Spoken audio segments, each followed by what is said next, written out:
Help us, O Spirit, for we are in need of your presence. We need to hear the word of life, and to do that we need you. So we pray that you come. Come and speak and enable us to hear. We pray these things in Jesus' name. Amen. We are reading from Matthew's Gospel, 14th chapter, verses 22 through 33. Let us listen for what the Spirit may be speaking to the church at this time and this place. Immediately, Jesus made the disciples get into the boat and go on ahead to the other side, while he dismissed the crowds. And after Jesus had dismissed the crowds, he went up the mountain by himself to pray.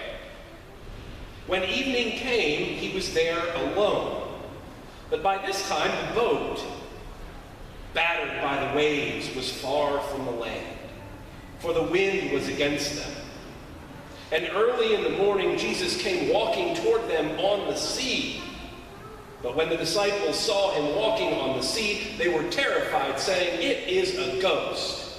And they cried out in fear. But immediately Jesus spoke to them and said, "Take heart, it is I, do not be afraid." Peter answered him, "Lord, if it is you, command me to come to you on the waters." Jesus said, "Come." So Peter got out of the boat and started walking on the water, and came toward Jesus. But when he noticed the strong wind, he became frightened and began to sink, and he cried out, "Lord, save me." Jesus immediately reached out his hand and caught him, saying to him, "You of little faith, why did you doubt?"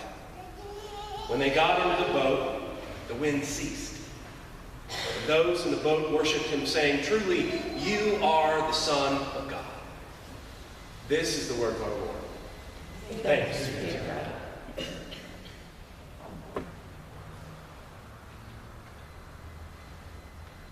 Immediately means that we have to talk about what happened right before. You might remember it had something to do with the feeding stories. The disciples were trapped with the thinking that somehow they were to financially pay for all those folks to eat food, when in reality Jesus said to them, "Share, start with what you have, begin there, and that's when miracles will happen." This week they've been sent over to the other side. And every time the disciples cross to the other side, the wind and the seas are against them. Because when we cross boundaries and borders, the powers of the world aren't happy with that, and they will do what they can to keep that from happening. Because it serves those who are powerful to keep us separated and at odds with one another. Even the powers of the world will keep it from happening. Jesus knew this was going to happen, and he goes up to the mountain and prays and lets them face their storms, at least for a little while, without his presence. And then he shows up, and when he does, they're terrified. They think it's a ghost. The troubles of the world are battering down on us in many ways, and one of the things I appreciate a whole lot about Westminster, and by the way, as of last Thursday, I think it was, it's been 13 years together. One of the things I've come to appreciate, for those who are shaking your head going, "I can't believe it's been that long." But one of the things I've come to appreciate is that this congregation expects that I will say something about the events of the day. Agree or disagree, you still expect me to wrestle with them, and I appreciate that. It's why on Friday morning and afternoon, I thought I would have to make some adjustments on the sermon that I had worked on earlier in the week. That was, after all, at the moment when we were at a war of words with North Korea. You might remember that. Threats regarding the use of nuclear weapons. Threats. And talk of Guam being sacrificed. And then China saying they would join with North Korea if we decided to preemptively strike them. But that was just Friday afternoon. By Friday night, Saturday morning, most people had forgotten about that possibility of nuclear war. at least here in the United States. Many people will claim that they were caught off guard with what happened in Charlottesville yesterday, but we should not have been at all. The rally was well planned in advance. Neo-Nazis, the KKK, and other white supremacist groups that go under the title of alt-right had been working to organize this white power rally for unity. The organizer of the rally claims that he is a Christian. Now, this happened so early, in fact, that a week and a half ago, I and other clergy were invited to come and be a presence there in Charlottesville. I could not go, but others from St. Louis did. Their witness against hate, they knew it was coming. Everyone knew it was coming. And then there was another group that showed up as well. Some of them, you might have heard them referred to as the Antifa, or anti-fascists. They've been around since the 20s, by the way, just in different forms. This group is a loosely decentralized network of mainly quote-unquote leftist groups who directly confront and are opposed to fascism, racism, and classism. It's important to talk about them because they've been ignored and they played an important role in the midst of the mess. They advocate violent, direct confrontation to deal with the issues of racism, classism, and fascism. And they're not afraid of property destruction as a means of resistance. So those were the main groups. The white supremacists, who planned a rally to show white unity. They went with shields and weapons, flags, and Nazi symbols. The clergy went to show that Jesus does not stand on the side of white supremacy, and they were armed with a moral voice and the love of God. And sometimes the love of God is about resistance. And then the Antifa. They too were armed, prepared to fight back if the white supremacists started a fight. And they did. Some of you might have seen the interview with our local and now nationwide known Tracy Blackman, who's a UCC pastor. In the midst of an interview, she had to be swept away so that she wasn't wrapped up in the violence. Turns out she lost a laptop and a bracelet, a few other things in the process. And the police? The police stood blocks away and let it happen. And let it go. And by the end of the day, people were bloodied. Clergy were attacked with brass knuckles and baseball bats. And the Antifa saved the life of a group of clergy because they stood in front of the violence. Yes, they fought back, but they saved the life of someone I know.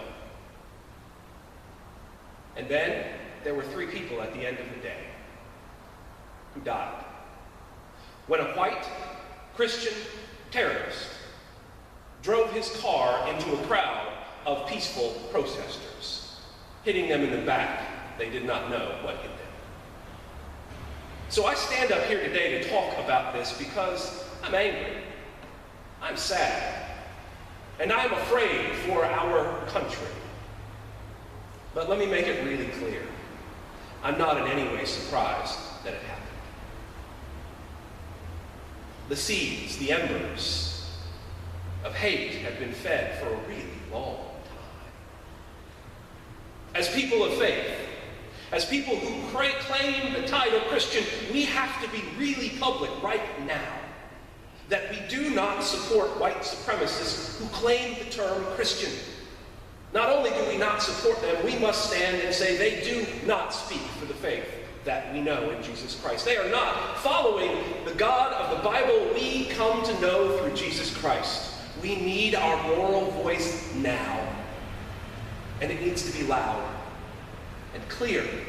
Because some in our government have been fanning the flames of hatred for a long time. Throughout the most recent presidential campaign, our current leader did not hide. The quotes are everywhere. You can see them. Violence is part of that man's story. He even suggested that he would pay the legal bills of people who attacked other people at his rallies. An evil once hidden, white supremacy. An evil that has once been hidden behind closed doors and only talked about in all-white company. Thought to be unacceptable in polite society has once again been unleashed and made acceptable in the public arena. And it will not go away quietly. And this is only the first. This is not about violence on all sides. It is about the rising tide of white supremacy becoming acceptable in the public square. This isn't a one-time thing. In fact, on September 11th, there's another one planned in Texas. And we know, if we're honest with ourselves, it will not be long before they are right here in St. Louis, because they have been. So we have to be clear where we stand. We have to be really clear. And we cannot remain silent. And we cannot simply denounce violence and those who incite it with their words. When Jesus called the disciples to come and follow, he lived in violent times. I've told the story before. Those who followed Jesus, James and John, the sons of Zebedee, the sons of thunder, these were zealots. And who were the zealots? These were the folks who said, enough. We're tired of turning the other cheek. We're going to fight back. Sounds like a group we might know. And they advocated violence. And Jesus knew that most of that violence led to more violence and their death. The zealots were not the same as the Romans. The Romans came to kill those who would not follow along. The zealots sought dignity in the midst of difficult times. And Jesus called them and says there's another way possible. Not being a doormat, but being able to maintain our dignity and humanity in the midst of violent times. That's what those clergy folk were doing. And so James and John put down their knives. They kind of picked them up in the Garden of Gethsemane, but that's another story. Violence resides in each one of us. It's not out there. It's not some monsters. They are us. In our hearts, in all of our hearts, is the propensity for violence. And the call to love and resist is where we must stay. Friends, this is what lies before us. We are facing another storm. And I believe that the disciples on the boat have something to teach us. It is true that this is a story about Jesus walking on the water, but I think it is bigger, and let me tell you why. Water, in the Bible, in the New Testament, represented chaos. In fact, in one of the Psalms, there is this language of sea. Yam was the god of the seas, and yet it was the god, Yah, who had control over Yam. The Psalms tell us of this, that God walked across the water, and that was not just magic tricks. It was about power, that God had ultimate power over the chaos, over the death, over the violence that the seas represented. That God had the last word. So when Jesus is walking on the water, even in the midst of the storms, it reminds us that the storms don't have the last word. But then this language where the waves and the winds had battered the boat, it's a throwaway line until you look more closely, and that same word shows up only in the book of Maccabees. Now, for those of us that don't know what that is, that's a period of the Apocrypha that is, you can look up. But in there, it represented being beat up by imperial powers. So when we have the gospel writer tell us that that boat is being battered, we are supposed to hear that these are greater powers than just the weather of the day. These are people who live their lives battered by the imperial mess. We might have some kinship with that. We don't call them imperial anymore, but they are a mess. It shows those political forces which can wear you down and make you feel like you can't take it anymore. I don't want to hear one more story, and they just keep coming. I think that sounds familiar. And when the disciples see Jesus, they assume he's a ghost. Now, that's not all that odd. There's something coming across the water. Is it possibly a ghost? But the word ghost actually takes us back to the story of when Herod, just a few chapters ago, heard that Jesus was back on the scene. The idea of fear and the ghost and the waters and walking on the waters and the battering all reminds us that this story is the story of life as disciples. We will be battered by the powers and principalities of the world. And the question is, how will we respond?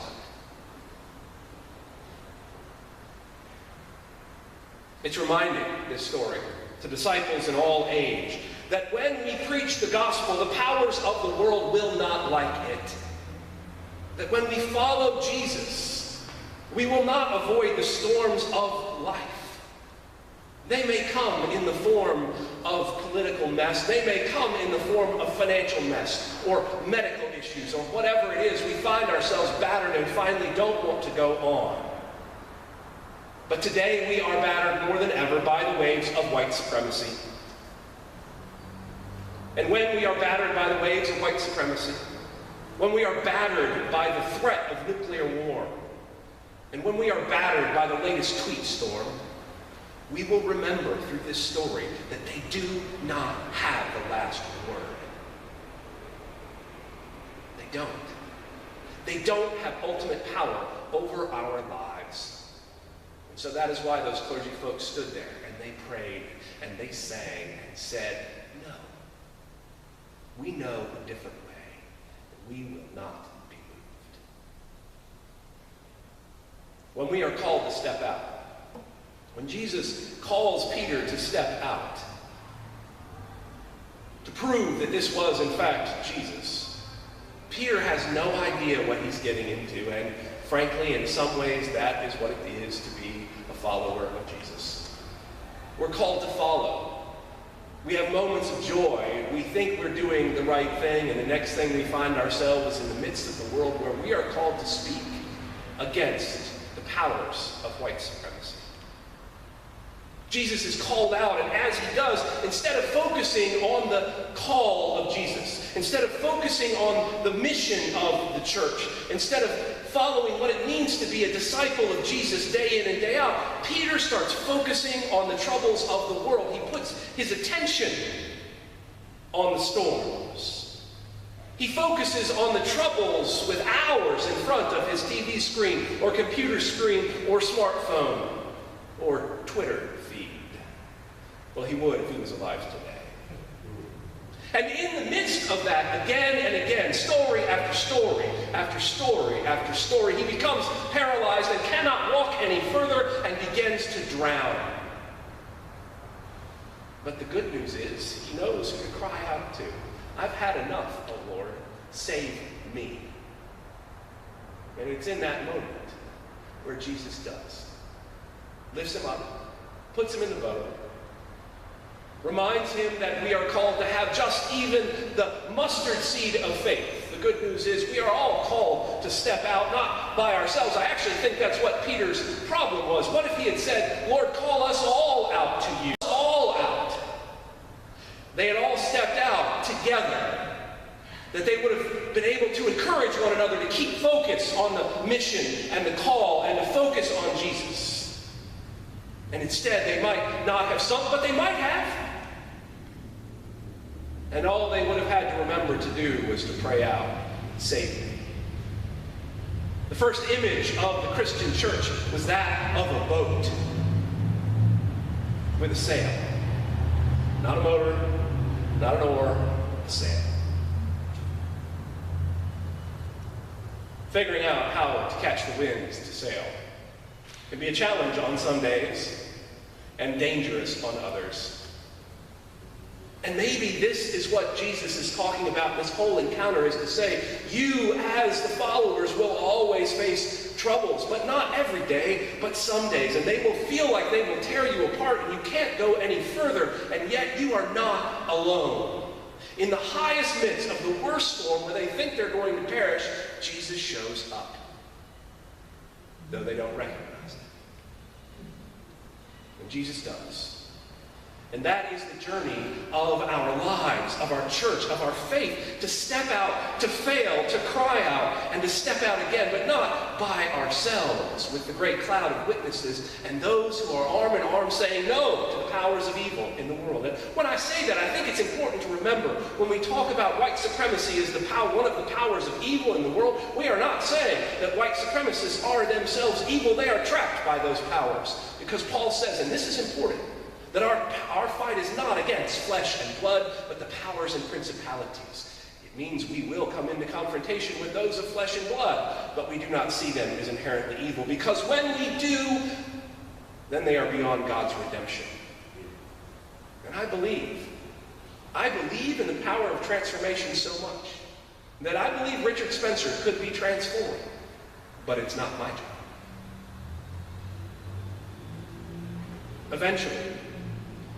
Eventually the current storms will die down, and we know new ones will arise. But on this, as this congregation, as followers of Jesus Christ, we must speak out and be a witness. And it will be scary at times, but we are not alone. There are others who have gone before us, witnesses to show us the way. But I do believe, friends, that we are in the midst of a defining moment. What we have seen in Virginia is only the beginning. There will be more rallies, there will be more words of hatred, and there will be more violence. But we are not the first Christians to face this, and we hear the words, "Do not be afraid." Because fear is what they peddle. If we are fear, we go silent. If we are fearful, we will not speak up. Do not be afraid. And maybe our role will not be on the front lines, but if we are silenced, our silence means we stand with the white supremacists. So we must speak out. That is not the faith that we share. They are not Christians. That might be the first time I've ever said that. Terrorists have co-opted our faith. A new storm has arisen that will batter us, that's been doing it for folks for generations. It's just really acute right now. So we need to stay focused. Stay focused on Jesus. Don't try to step out of the boat by ourselves. It didn't go well for Peter. Let us lift one another up. We are not alone. We are called to stand up. We are called to give a witness that death and despair and violence and white supremacy have no place in the faith we share in Jesus Christ. Amen. Amen.